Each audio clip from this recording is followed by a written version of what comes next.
നമസ്കാരം. സോഡിയാക് മീഡിയയിലേക്ക് എല്ലാ പ്രേക്ഷകർക്കും സ്വാഗതം. ഒരു പുതിയ വർഷം തുടങ്ങുകയാണ്. ആദ്യത്തെ മാസമാണ്. ഈ മാസം മൂലം നക്ഷത്രക്കാർക്ക് എങ്ങനെയാണ് എന്ന് നോക്കാം. മൂലം നക്ഷത്രം എന്ന് പറയുമ്പോൾ ചന്ദ്രലഗ്നാധിപതിയായിരിക്കുന്ന വ്യാഴം തന്നെ നിവർത്തി സ്ഥാനത്താണുള്ളത്. അപ്പോൾ നല്ല ദൈവാധീനം ഉണ്ടെന്ന് മാത്രമല്ല, സ്വയം മുന്നിട്ടിറങ്ങി ചെയ്യുന്ന കാര്യങ്ങളൊക്കെ വിജയിക്കാൻ സാധിക്കുകയും ചെയ്യും. ഒരു പരിവർത്തന യോഗമാണ്.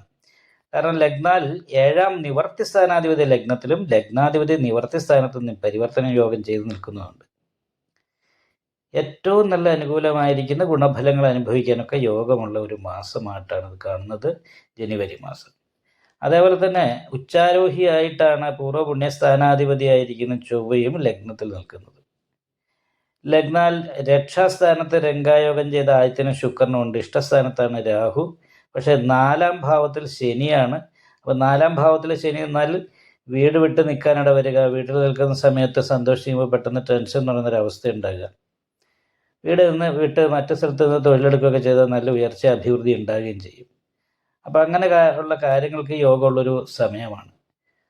5-ാം ഭാവാധിപതി ബലവാനായി നിൽക്കുക എന്ന് പറയുമ്പം നേതൃത്വ സ്വഭാവം കൂടുതലായിട്ട് പ്രദർശിപ്പിക്കുക, അതേപോലെ തന്നെ മറ്റുള്ളവരെ നിയന്ത്രിക്കാനായിട്ട് ശ്രമിക്കുക, അതിന് സാധിക്കുക. ഇങ്ങനെ പല കാര്യങ്ങളിലും മാനേജിങ് ആയ പൊസിഷനിലുള്ള അവസ്ഥയിൽ ജീവിക്കാനായിട്ട് യോഗമാണ്. ദൈവാധീനം നല്ല രീതിയിൽ ആ രീതിയിൽ അനുഭവത്തിലേക്ക് വരും. ഭാര്യാഗുണം അനുഭവിക്കാനായിട്ട് യോഗമുണ്ട്. ഭാര്യയുടെ കുടുംബക്കാരിൽ നിന്ന് അനുകൂലമായിരിക്കുന്ന ഗുണങ്ങൾ അനുഭവിക്കാനുണ്ട്. അപ്പം അങ്ങനെ പല രീതിയിലുള്ള യോഗമുണ്ട്. നിപുണായോഗം ചെയ്ത് നിൽക്കുന്നതും വർത്തമാനം പറഞ്ഞ് ധനം സമ്പാദിക്കാനായിട്ട് സാധിക്കും. രംഗായോഗം കൂടിയുണ്ട്. അപ്പം ആദിത്യനും ശുക്രനും കൂടി രംഗായോഗം ചെയ്ത് നിന്നാൽ ഈ സൂക്ഷ്മമായി എടുക്കേണ്ട തൊഴിലുകളിൽ വിജയിക്കാനായിട്ട് യോഗമാണ്. ഈ മറ്റുള്ളവർക്കൊക്കെ ചില സമയത്ത് 5 മിനിറ്റ് പണിയെടുക്കുമ്പോഴത്തേക്കും പിന്നെ ഒന്ന് നടുനിവർത്തണം, കുറച്ച് നാൾ അങ്ങോട്ടും ഇങ്ങോട്ടും പൊതുവായിട്ടുള്ള രീതിയിൽ നടക്കുക, അതുപോലുള്ള എന്തെങ്കിലും കാര്യങ്ങളൊക്കെ ചെയ്യണം. പക്ഷേ ഇവരെ സംബന്ധിച്ച് അങ്ങനെയുള്ള പ്രശ്നമില്ല. ഈ സമയത്ത് ഇരുന്ന് പ്രവൃത്തി എടുത്തിട്ട് അതിൻ്റേതായിരിക്കുന്ന നേട്ടങ്ങൾ സ്വന്തമാക്കാനായിട്ട് സാധിക്കുന്ന ഒരു സമയമാണ്.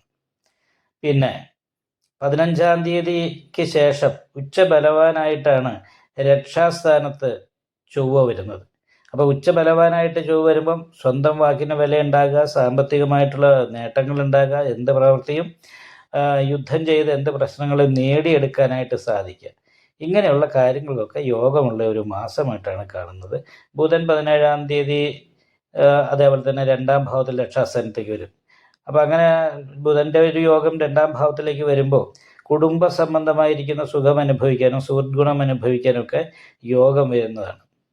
ഇഷ്ടസ്ഥാനത്താണ് രാഹു നിൽക്കുന്നത്. എന്നാലും സഹോദര സ്ഥാനത്തുള്ള വ്യക്തികൾ, സഹായികളായിരിക്കുന്ന വ്യക്തികൾ, അവരിൽ നിന്നും നമ്മളൊരു എന്തെങ്കിലും ഒരു ഗുണം പ്രതീക്ഷിച്ചാൽ ചിലപ്പോൾ ആ സമയത്ത് കിട്ടിയില്ല എന്ന് വരും.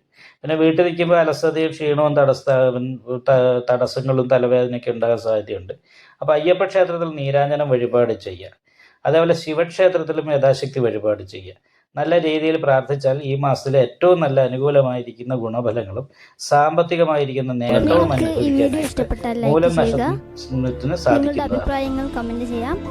ജ്യോതിഷവുമായി ബന്ധപ്പെട്ട കൂടുതൽ കാര്യങ്ങൾ അറിയാൻ ഈ ചാനൽ സബ്സ്ക്രൈബ് ചെയ്യുക. ഞങ്ങളുടെ ഓൺലൈൻ കൺസൾട്ടൻസി നമ്പർ താഴെ ഡിസ്ക്രിപ്ഷൻ ബോക്സിൽ കൊടുത്തിട്ടുണ്ട്. ആവശ്യമുള്ളവർക്ക് കോൺടാക്റ്റ് ചെയ്യാവുന്നതാണ്.